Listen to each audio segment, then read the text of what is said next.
Off to O'Reilly's.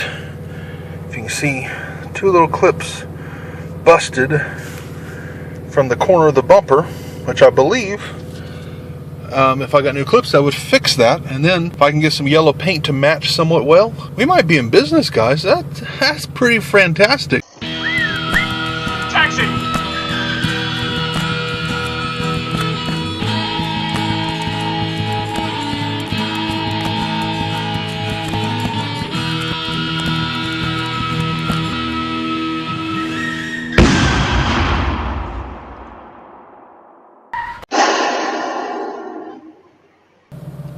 So it's Thursday morning, and yesterday was a little bit of a hard day. I mean, we had a really rushed and busy day trying to get everything done.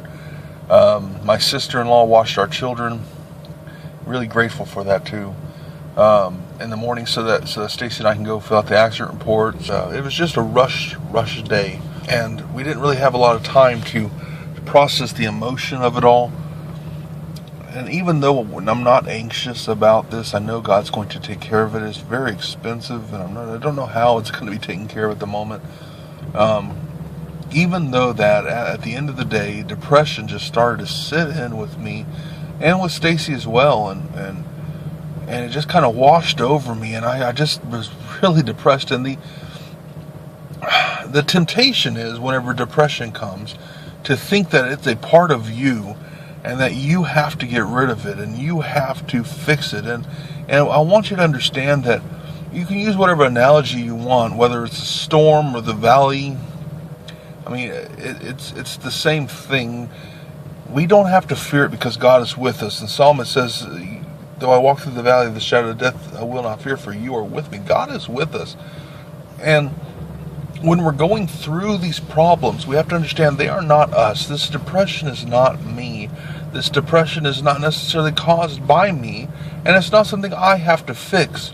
I have to just let it wash over me and go through it. Go through the storm, walk through the valley, whatever you want to use. If you understand that God is with you, you don't have to fear this, and you don't have to fear that it will never leave, because it will. It will. And so I went to sleep, and I woke up today, and I feel great, and it's okay. I know that everything's going to be okay. So I've been following this truck for quite a few miles now. He is all over the place. Look at that. I just called Highway Patrol. Hopefully they're coming after him. Give him all the information I could. But this guy he has been all over the highway. All over the highway. It's horrible. I mean, he's going to get hurt. He's going to get somebody else hurt. I hope they come and get him quick, because this is not okay. This is dangerous. Dangerous. So this morning, I was kind of inspired. I had thought about getting down and reaching underneath the van and pushing out the dent in the bumper. The dent is really the main thing that's causing us to have to get it fixed so quickly. So if I could get that dent taken care of, I might have a few months to get some money together to get it taken care of. So this is where I'm at right now. I have taken off the taillight assembly, and there's the dent right there, although it's already a little better than it was. Now we still have this issue right there, which I might be able to touch up for now, and that issue, which I think there's some clips right here, if you can see them. I think if I can get those clips back in, that might hold tight. Even if I get that dent out, we still have a lot of scratches, a lot of, the bumper's going to have to be repainted, if not replaced. But there's a possibility that Yellow Cab might let me keep driving it, because again, yesterday when I talked to the insurance guy at Yellow Cab, he said you cannot drive this until you get it fixed. And he did say, he said, but talk to the manager and see what he says. So I talked to the manager. He said, yeah, get the taillight assembly fixed, and I'll let you drive it for a couple of weeks, but you have to get it fixed. So a couple of weeks is not a lot of time to get the money together, but if I get this bumper fixed, get the dent out, I might have more time. So God is good. He's going to take care of us, no doubt about it. know your case number? I do. It's 16-84749. Alright, just a moment.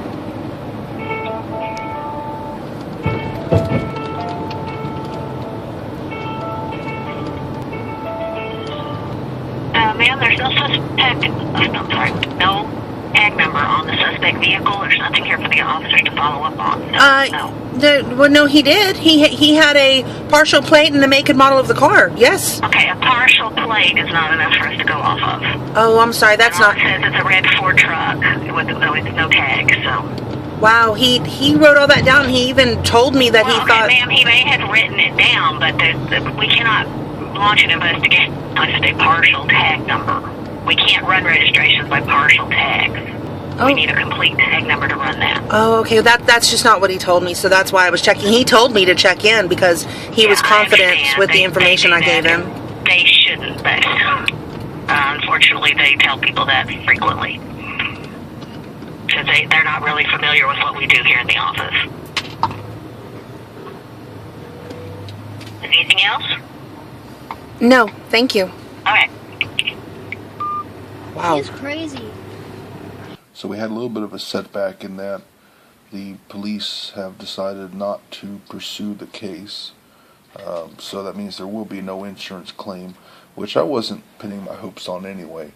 I do believe that I can fix this bumper. So just taking a break here, and then I'm going to go back out there and work on it. And it's all going to work out, no doubt about it. Stacy was a little angry about it, which is understandable. She is redhead. Redheads get angry. They get so mad sometimes. Oh my goodness. Thankfully I'm patient and I can calm her down. So it's okay. It's okay. Got 3. I don't know anything on military planes, but those are jets. Those are fighter jets. Got 3 of them landing at the airport. Scared the crap out of me when it first went by. I don't know how well you can see that, but that's unusual. Check it out. Hard to see, but there's a little dent right there. I mean, it's a fairly large dent, but it's not bad. I got the rest of it out. Then I'm going to head over to O'Reilly's and look at the paint, see if I can get some paint that will match it fairly well. I think I might have actually taken care of the problem. You know, God has an answer for everything. If we will just spend time and seek Him, He will lead us to the right answer. But we have to be with Him. We have to seek Him. And I tell you, last night we got a little bit, I want to say depressed, anxious. Even though I know not to get anxious, when you get tired, it's hard sometimes not to. And I just decided to let that storm blow over. Went to sleep, woke up, spent time working and praying and worshiping God, and I had this idea, and maybe it'll work. We'll see. Good before and after picture right here, but looks a lot better. It's not quite the right shade. I'm gonna submit it over to the management and see what they say. Maybe they'll let me slide for a while.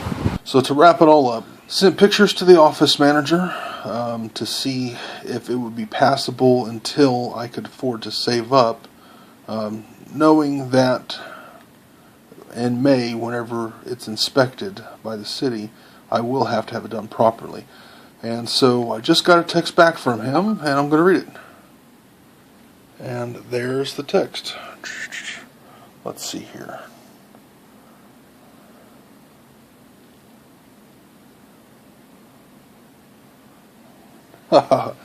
And if that's not good news, I don't know what is. So, oh man, I mean, God is good. God really is good. You know, I do not have to be concerned about this anymore.